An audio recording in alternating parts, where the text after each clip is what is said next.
Il est possible aux êtres humains de devenir comme le Dieu Tout-Puissant, notre Créateur juste et parfait. Mais comment? Ce sujet est rarement compris. Découvrez la vérité sur l'incroyable source de puissance spirituelle accessible à un petit nombre de personnes sélectionnées dans ce temps de la fin, maintenant sur la Clé de David avec Gérald Fleury. Bonjour à tous. Il y a beaucoup de confusion aujourd'hui au sujet de la volonté humaine et de la volonté de Dieu. Que fait la volonté humaine et que peut faire la volonté de Dieu? Que fait-elle?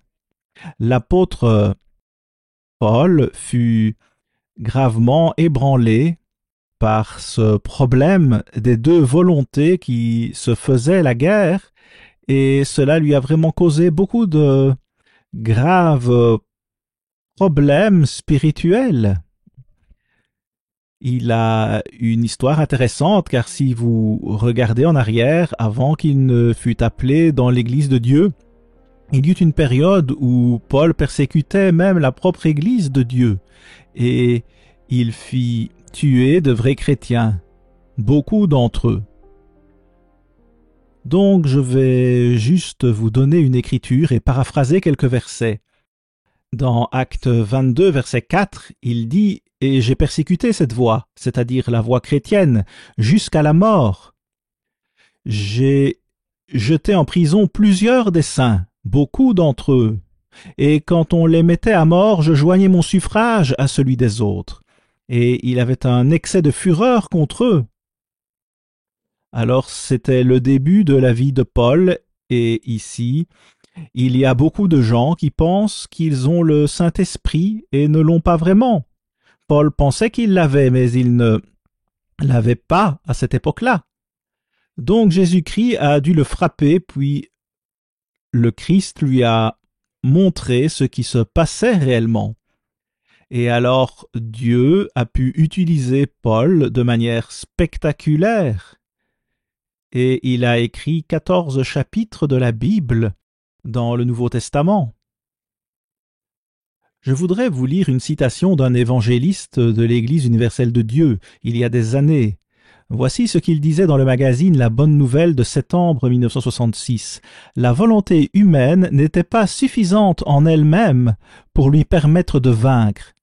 Eh bien, il a dit que la volonté humaine n'était pas suffisante en elle-même pour lui permettre de vaincre. En d'autres termes, il disait que la volonté humaine pouvait en partie aider Paul à vaincre, que l'esprit humain pouvait le faire.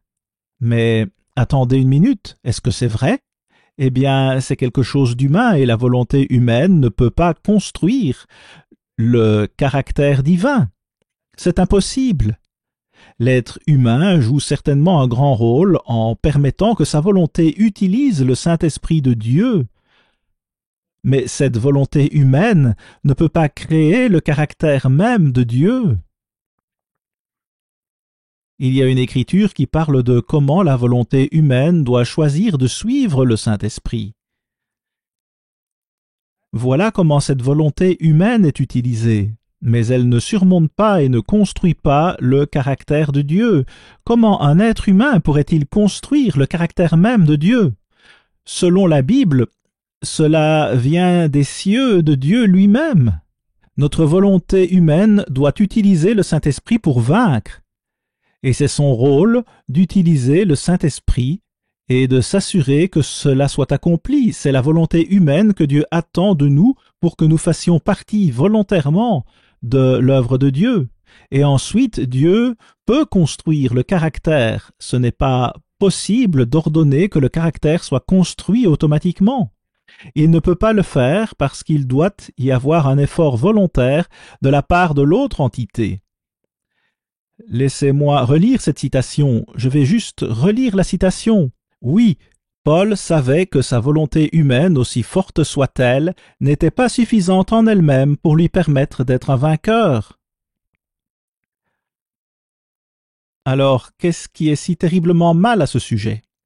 Cela s'est produit lorsque j'étais membre de cette Église et après la mort d'Herbert W. Armstrong, qui était la tête physique de l'Église à cette époque.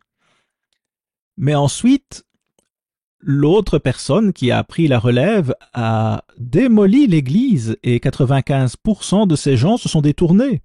Je pense donc que c'est ce genre de raisonnement humain que je viens de vous citer qui a causé une grande partie de cette rébellion et qui les a fait se détourner de Dieu. Et des années plus tard, ils ont littéralement détruit l'Église de Dieu, la véritable Église de Dieu, et vous pouvez le prouver dans votre Bible.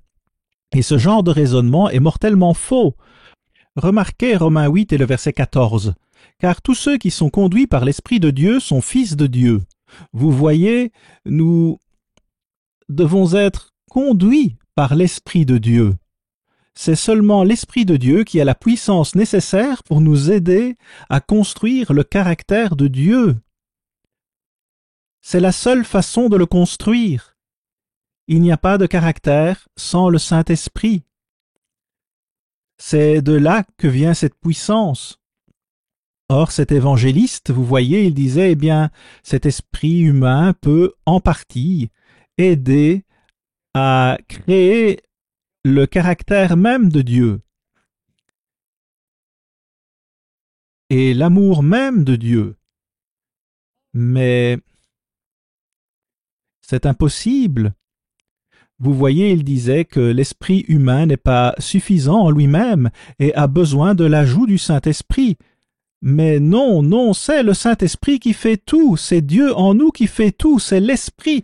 Nous sommes conduits par le Saint-Esprit pour devenir des fils de Dieu, pas par l'Esprit humain et le Saint-Esprit. Cela ne se passe pas de cette façon. Alors, encore une fois, je pense que cela a provoqué le départ d'environ 140 000 personnes de cette Église. Elle s'est vraiment effondrée, et aujourd'hui elle n'est pratiquement rien. C'est une vérité sidérante. Laissez-moi vous donner juste quelques courtes citations d'Herbert Armstrong. En septembre 1983, il a dit « Maintenant, frères, vous et moi avons un rôle à jouer dans notre création pour déterminer ce que nous deviendrons ultimement. Nous avons une grande part à cela, mais n'oublions pas que nous sommes une œuvre faite des mains de Dieu. Il ne s'agit pas d'une œuvre des mains de l'homme et des mains de Dieu.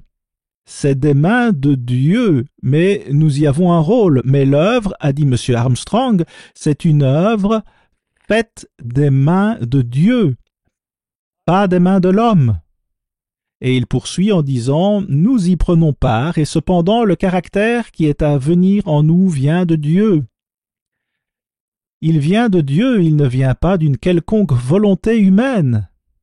C'est essentiel à savoir. Et il a poursuivi en disant que Dieu est en train de créer un caractère parfait en nous, mais il ne peut pas créer par décret, à savoir un ordre arbitraire ou une simple demande, un ordre. Cela ne peut pas se passer ainsi parce que l'autre entité, l'entité humaine, doit être d'accord et travailler dur pour s'assurer qu'elle est dirigée par le Saint-Esprit, si elle est membre de l'Église de Dieu. Et nous devons tous avoir le Saint-Esprit pour faire cela. Nous devons l'avoir absolument. Une dernière citation ici, il dit « Le Saint-Esprit ne vint pas par lui-même. » Un être humain doit se tenir en arrière et laisser Dieu inspirer la volonté humaine à utiliser cet esprit pour forger le caractère même de Dieu. En d'autres termes, l'esprit humain doit soutenir le plan de Dieu et laisser Dieu donner l'inspiration de comment utiliser le Saint-Esprit afin de bâtir, afin d'utiliser cet esprit qui construit le caractère de Dieu. Nous sommes censés devenir parfaits comme Dieu est parfait, Matthieu 5, verset 48. Mais ici, encore une fois, vous voyez, la volonté humaine ne peut pas construire le caractère de Dieu. Elle ne peut pas le faire. Monsieur Armstrong a dit à de nombreuses reprises « Cependant, le caractère qui est à venir en nous vient de Dieu. » Regardons Romains 7 et le verset 15. C'est après la conversion de Paul et il y eut un grand changement dans sa vie, bien sûr. Verset 15. « Car je ne sais pas ce que je fais. Je ne fais point ce que je veux, et je fais ce que je hais. » Donc, il se passait quelque chose ici qui perturbait vraiment Paul. Et le verset 18 maintenant, « Ce qui est bon, je le sais, n'habite pas en moi, c'est-à-dire dans ma chair, ce qui inclut tout ce qui vient d'un être humain. Donc il n'y a aucune bonté divine là-dedans. » Il nous dit cela dans Romains. Il n'y a aucune bonté divine dans la chair humaine, dans un être humain, aucune bonté divine. C'est ce que la plupart des gens ne comprennent pas. Donc il est question ici de la volonté. Il n'avait tout simplement pas la volonté de surmonter, car il utilisait trop l'esprit humain et donc il ne pouvait pas vaincre. Il savait qu'il devait vaincre son mal, mais il devait apprendre, après toute l'éducation qu'il avait reçue, et il était certainement un érudit exceptionnel à son époque, qu'il faut utiliser la volonté de Dieu pour faire ces choses divines. Il avait utilisé cette volonté humaine si longtemps qu'il lui était difficile d'apprendre que cela ne mènerait pas à l'objectif désiré. Le verset 19 dit « Car je ne fais pas le bien que je veux, et je fais le mal que je ne veux pas. Et si je fais ce que je ne veux pas, ce n'est plus moi qui le fais, c'est le péché qui habite en moi. Je trouve donc en moi cette loi. Quand je veux faire le bien, le mal est attaché à moi. » Là encore, il s'agit d'un véritable dilemme pour Paul, et il en était vraiment ébranlé, parce que nous devons construire le caractère divin en tant que peuple de Dieu, et lui, il ne le faisait tout simplement pas de la bonne manière, car il utilisait trop la volonté humaine pour essayer de créer le caractère divin. Et il a dû apprendre qu'il ne pouvait pas utiliser cela. Il devait utiliser uniquement la volonté de Dieu et être conduit par le Saint-Esprit de Dieu. C'était nécessaire. La volonté de Dieu vient du ciel, pas de cette terre. Verset 22. Le verset 22 dit « Car je prends plaisir à la loi de Dieu selon l'homme intérieur, mais je vois dans mes membres une autre loi qui lutte contre la loi de mon entendement. » Son esprit qui a le Saint-Esprit, et qui me rend captif de la loi du péché qui est dans mes membres. Il y avait une guerre en cours. Nous devons faire la guerre à la volonté humaine. Il faut utiliser la volonté humaine de la bonne manière pour utiliser l'Esprit de Dieu. Mais nous ne pouvons pas utiliser l'esprit humain pour construire le caractère divin et pour construire l'amour divin. Cela doit se faire par la volonté de Dieu. Alors il y a la guerre entre les deux esprits, l'esprit humain et l'esprit de Dieu. Et le verset 24 dit « Misérable que je suis, qui me délivrera du corps de cette mort? Grâce soit rendue à Dieu par Jésus-Christ notre Seigneur. Ainsi donc moi-même je suis par l'entendement esclave de la loi de Dieu, et je suis par la chair esclave de la loi du péché. » Il parle donc ici de beaucoup de raisonnements charnels. Maintenant, si vous regardez Philippiens 2 et le verset 13, il se lit « Car c'est Dieu qui produit en vous le vouloir et le faire, selon son bon plaisir. » C'est Dieu qui travaille en vous pour faire sa volonté. C'est Dieu qui agit. Dieu se recrée en l'homme. Comment l'homme pourrait-il aider à faire cela? Dieu se recrée lui-même dans l'homme, et seul Dieu peut le faire. Et cela s'accomplit par la volonté de Dieu, et la puissance de Dieu, et bien sûr l'Esprit de Dieu, qui nous donne du pouvoir, beaucoup de pouvoir. Mais Paul disait « Misérable que je suis, que vais-je faire ?» Vous voyez, cet évangéliste a dit « Eh bien, la volonté humaine peut vous amener à mi-chemin, car la volonté humaine ne suffit pas à elle-même. Mais il faut la volonté de Dieu pour faire tout, en ce qui concerne la construction de l'amour de Dieu. Notre volonté humaine doit utiliser le Saint-Esprit pour vaincre, pour grandir, pour vaincre Satan le diable. Il faut la volonté de Dieu et la puissance de Dieu si nous voulons le faire comme le Christ l'a fait. Et Apocalypse 3 et le verset 21 disent que nous devons le faire. Et cela exige la puissance de l'Esprit de Dieu, jamais l'esprit humain. Mais l'esprit humain joue certainement son rôle pour se mettre d'accord avec ce que Dieu nous ordonne de faire. Et comme cela rend joyeuse la vie de chaque individu qui fait cela. Quand j'ai lu cette citation pour la première fois, j'ai su que quelque chose n'allait pas dans la manière dont cela était exprimé. Et c'est vraiment le genre d'attitude qui a fait s'égarer cette Église.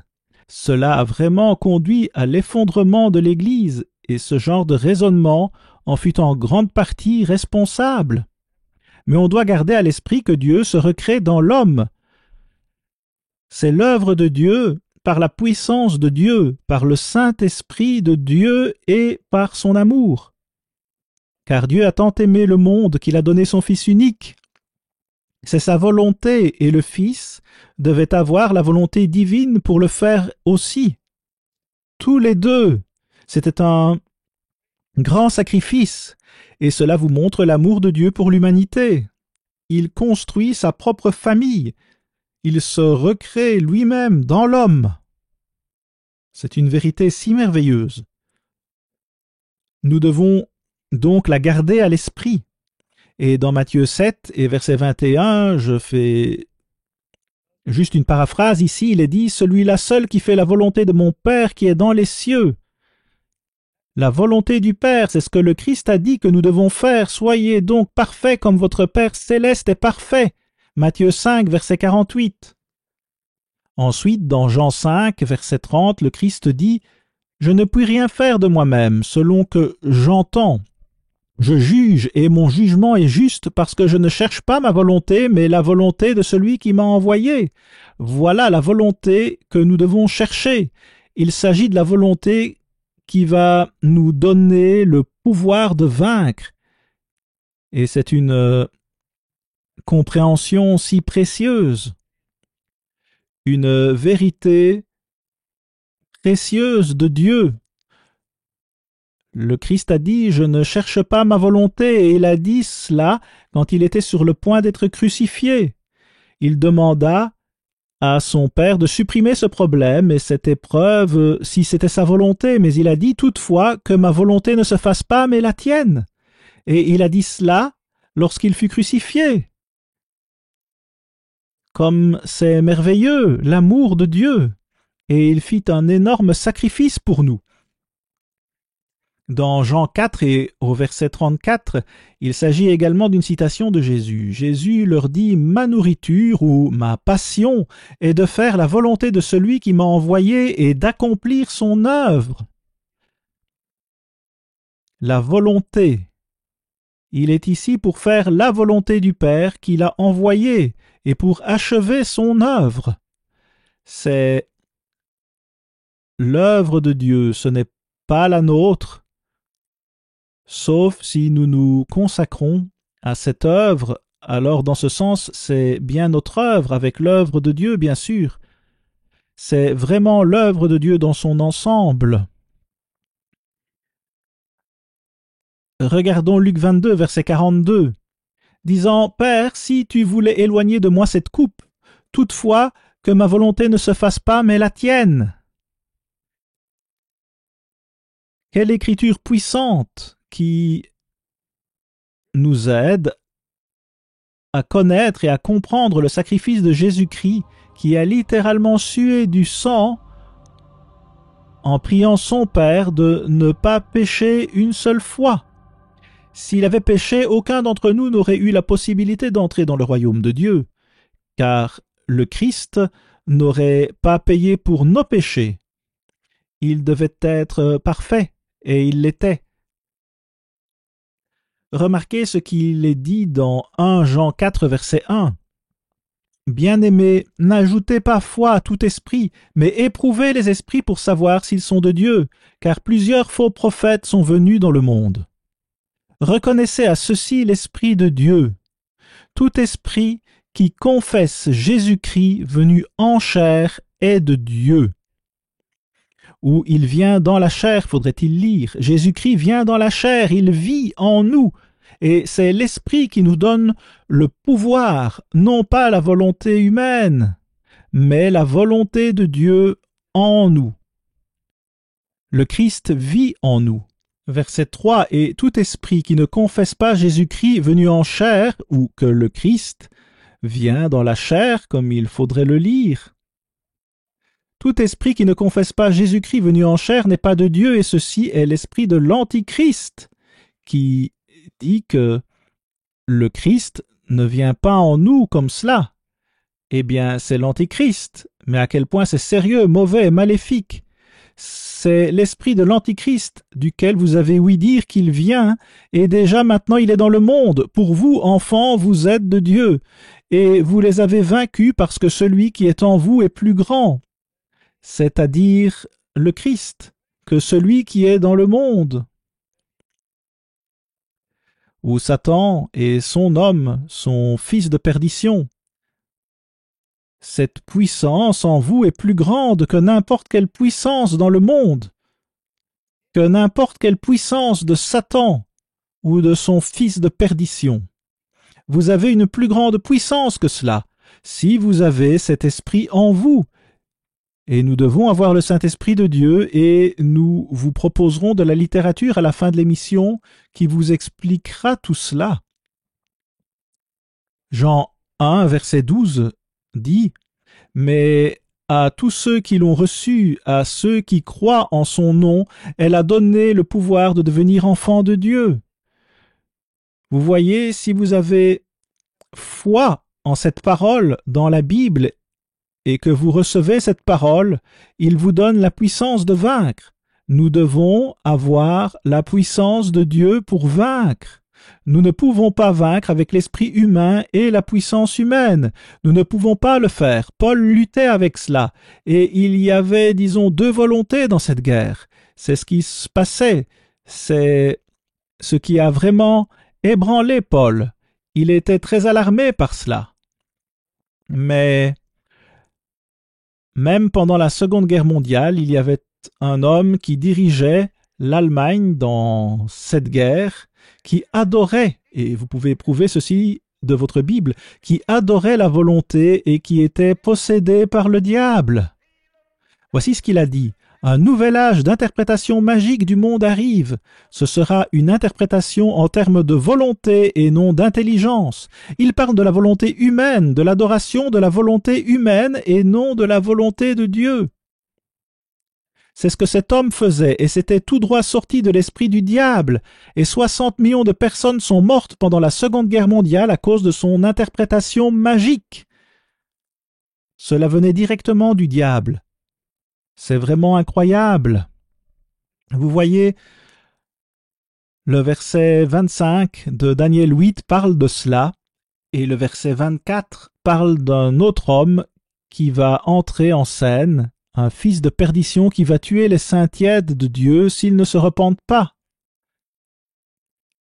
Mais le verset 25 est une belle écriture où il est dit que Jésus-Christ va revenir et qu'il va arrêter tout cela, qu'il va détruire cette puissance maléfique et qu'il va apporter la paix, le bonheur et la joie dans ce monde. Eh bien, c'est une chose à laquelle il faut aspirer, et nous devons tous travailler pour que cela se réalise, et pour aider Jésus-Christ et aider Dieu à préparer pour la seconde venue de Jésus-Christ. À la semaine prochaine, ici Gérald Fleury. Au revoir les amis.